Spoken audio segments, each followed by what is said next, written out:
Hi and welcome to this section. If you remember in my previous sessions, I have informed you about raising a pull request and then we were just approving there itself. So I also spoke about code approver there and any changes to our main branch should undergo a pull request. So these are all some branch protection rules which we were talking about previously. So now the current our repository is not protected and any policy as such is not been defined yet. So I'll show how to define such policies in GitHub. So this is my demo project one repository where I'll go inside my settings. Here under code and automation we have branches. We will be defining some branch policy here, or in terms it also says as branch protection rules. I'll go inside branch protection rule. Here it asks me for which branch you want to set up the branch policy or protection rules. I'd say it for main branch since I have the main branch and it is one of the main or master branch, whatever it may be. So there are many of the branch protection rules or branch policies. For now, I'll be just setting up a rule for require a pull request before merging.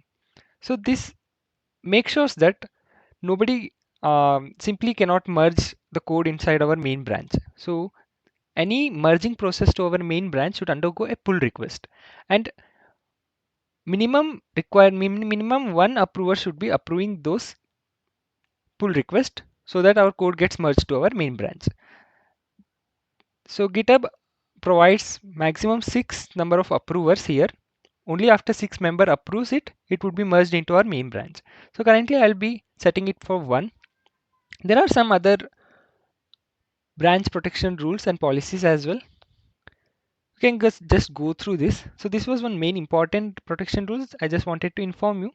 And apart from this, we also have dismiss stale pull request approval when new commits are pushed. We require review from code owners as well, require approval of most recent reviewable push.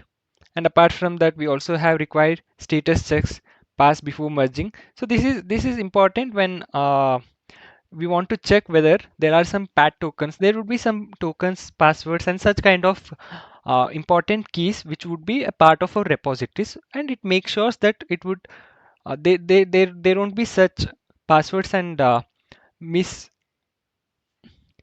passwords and pat tokens inside our repositories. So we have a separate section to secure our repositories there. And apart from that, we have several other branching policies. We have lock branch and some other branch policy rules, protection rules. For now, I'll be just adding this one rule.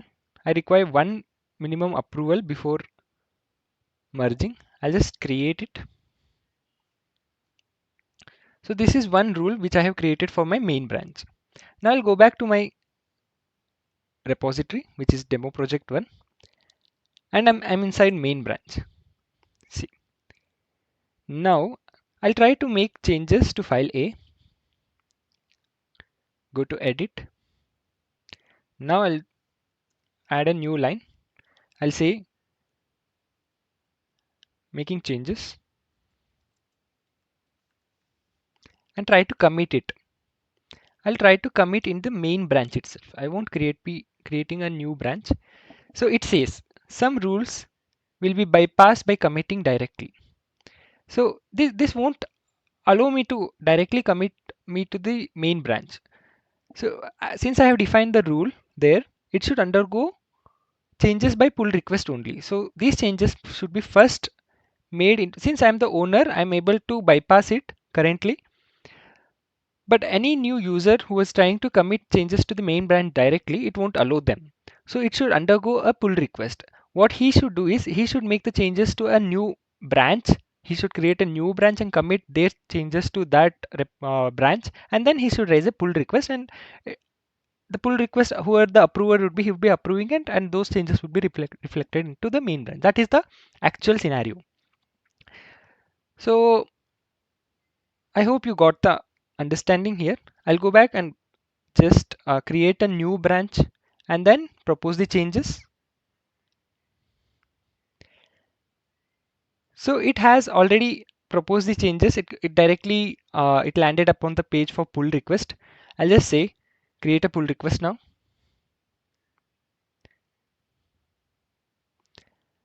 Now review is required since merging is blocked currently. Since I am the owner of this project, I'll just go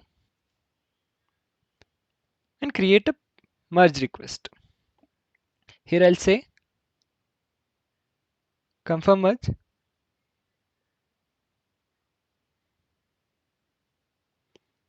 Yeah, now the merge process has been completed. Now if I go back to my code, this is a merge branch main from feature 2.